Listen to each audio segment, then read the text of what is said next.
شازادە دیانە ئەو شازادەیەی مردنەکەی بووە گەورەترین ڕووداوی مێژووی 100 ساڵ. خێزانی ناودار وەک چۆن باشیەکانی بەنهێنی نامێنێتەوە، بە هەمان شێواز هەر کەم و کورتیەک یان تاوانێک هەبێت زۆر بەزووی دەبێتە ڕۆژەف. خێزانی دەسەڵاتداری هەر ناوچەیەک گەرچی لە ڕووی شکڵیەوە خاوەنی دەسەڵات و سامانێکی زۆرن، بەڵام لە ڕووی ئەمنیەوە هەژارترین کەسن، چونکە چانسی گەشتنیان نییە بە تەنها بۆ هیچ شوێنێکی وڵات.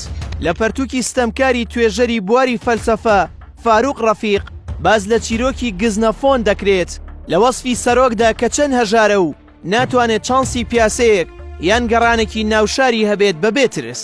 لەم راپۆرتەدا لا دەکەینەوە لە چیرۆکی یەکێک لە بەناوبانگترین خێزانەکانی جیهان، ئەویش خێزانی شاهانەی بەریتانیایە. دایانا وەک هەر هاوڵاتیەکی تری بەریتانی خەریکی ژیانکردنی خۆی بوو، هەرچەند خێزانەکەی بەهۆی نزیکیان لە خێزانی شاهانەی بەریتانیا لە زۆر ئاسدا لە چینە گشتیەکانی خەڵک جیابوو بوونەوە، بەڵام ئەوەی بووە هۆکارێک کە دایانا ناوبانگی بە تەواوی بەریتانیا و جیهاندا بڵاو ببێتەوە دەگەڕێتەوە بۆ ساڵی 1970 دوای ئەوەی لەگەڵ شازادە چارلزی ئەندامی خێزانی شاهانەی بەریتانیا کەوتە پەیوەندی خۆشەویستی. ساڵی 1970 هاوسەرگیریان بوو بە گەرمترین هەواڵی جیهان و خەڵکی بەریتانیا وەک شازادەی وێڵز ناساندیان و قبوڵیان کرد. دایانا لەگەڵ شازادە بوونە خاوەنی دوو منداڵ بە ناوەکانی هاری و ویلیام. شازادە دایانا بوو بە نوێنەری شاژنی بەریتانیا ئیلیزابێس، بۆ تەواوی ئەو سنوورەی کە ئیلیزابێس وەک شاژنی وڵاتەکە دەیبینن. کارە ئینسان دۆستیەکانی شازادە لە بوارەکانی منتاڵ، گەنجان، هەڵگرتنەوەی مین لە ئەفریقا، نەخۆشانی ئایدز، نەخۆشانی دەرونی هەر لە سەرەتاوە دەستی پێ کرد و بەردەوام بوو. لە پشتی ئەو چالاکیانەوە دەوەستا کە لەم بوارانەدا ئەنجام دەدران. هەر ئەمە هۆکارێکی تر بوو کە شازادە لە شازادەی وێڵزەوە ببێتە شازادەی دڵی خەڵک. دواتریش هەمان نازناویان پێدا. دوای ماوەیەک و دوای لەدایکبوونی دوو منداڵ، پەیوەندی شازادە دایانە و چارلز کێشەی تێدەکەوێت بەهۆی بوونی پەیوەندیەکی هەردوو لە دەرەوەی پەیوەندی هاوژینی خۆیان. دوای هەندێک چاوپێکەوتن کە بووە مای نیگەرانی خێزانی شاهانە، شاژنە ئیلیزابێس داوای کرد بە زووترین کات لە یەکتری جیا ببنەوە. ساڵی 1996 هەردوو لا بە فەرمی جیابوونەوە و هەواڵەکە لە میدیاکانی ناوخۆ و دەرەوەی بەریتانیادا بڵاو کرایەوە. هەشتی ئابی ساڵی 1997 دایانا لە وڵاتی بۆسنیا بەرەو فەڕەنسا بەڕێکەوت. ئەو سەردانەشی لە چوارچەوەی کارەکانی بوو لە بواری مینی چێندراو. هەواڵەکانی ئەو کات بڵاویان کردەوە کە شازادە دایانا لەگەڵ دۆدی نەک هەر لە پەیوەندیدایە، بەڵکو گومانی ئەوە دەکرێت کە لەو دووگیان بێت. بەڵام ئەمە تەنها وەک هەواڵ لە میدیادا دەوترا و پشت ڕاست نەکرایەوە. دوای ماوەیەک شازادە لە هۆتێلێکی فەڕەنسا کاتژمێر 22 خولەک بە کاتی فەڕەنسا، شازادە و دۆدی لە هۆتێل دەرچوون و سەر سەیارەیەکی مارسیدس کەوتن کە لەلایەن هێنری پاوڵ شۆفێری دەکرا. دوای دوورکەوتنەوەی ئۆتۆمبیلەکە کە هێشتا ڕۆژنامەنووسان لە گرتنی دیمەنەکانیان بەردەوام بوون، بە 3 خولەک هەواڵی ڕووداوی ئۆتۆمبیلی شازادە بڵاو کرایەوە کە خۆی کێشاوە بەڕاگری تۆنێلی پۆنت دی ئەڵما. شۆفێرەکە دەست بەجێ گیان لەدەست دەدات. شازادە بە خێرایی گواسرایەوە بۆ نەخۆشخانە، بەڵام کاتژمێر 4 بەرەبەیان هەواڵی مردنی شازادە دایانا بە فەرمی بڵاو کرایەوە. خێزانی شاهانە زۆر بە خێرایی گەڕانەوە ناو لەندەن.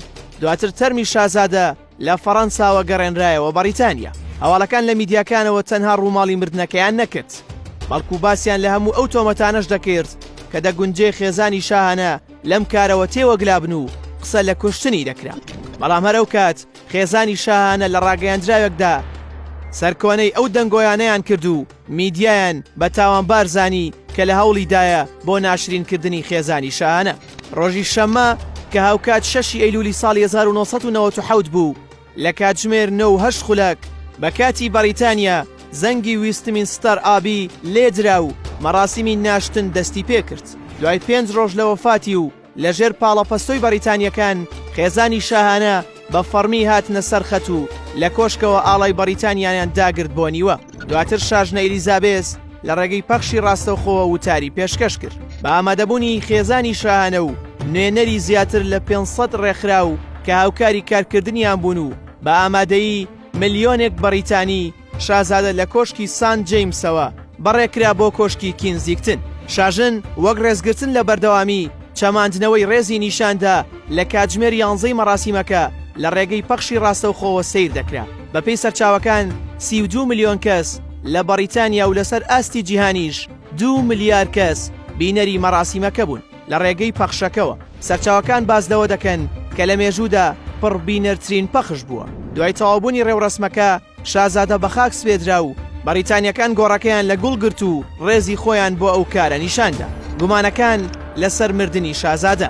یەکەم دوای ڕووداوەکە باوکی دۆدی محەممەد ئەلفایت بە باسکردنی ئەوەی کە مانگی تشرینی دووەمی ساڵی 1996 دایانە نامەیەکی بە کارگوزارەکەیدا ڕەوانە کردووە کە چارلز پلانی کوشتنی داناوە. ئەمە بوو بە بابەتێکی گەرمی میدیا.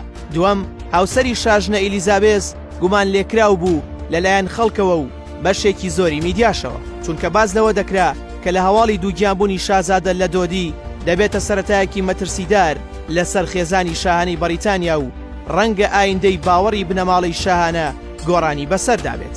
سێەم ناکۆکی بنەماڵی شاهانە لەگەڵ شازادە دایانە لە بەرنامە تەلەڤیزیۆنەکان بە ئاشکرا هەستی پێدەکرا.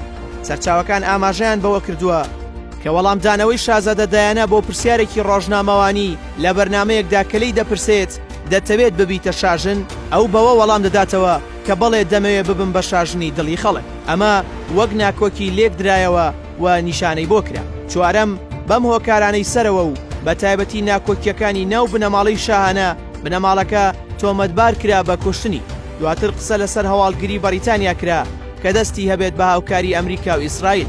لێکۆڵینەوەکانی بەریتانیا و فەڕەنسا ئاماژەیان بە دوو هۆکاردا کە بۆتە هۆی گیان لەدەستدانی.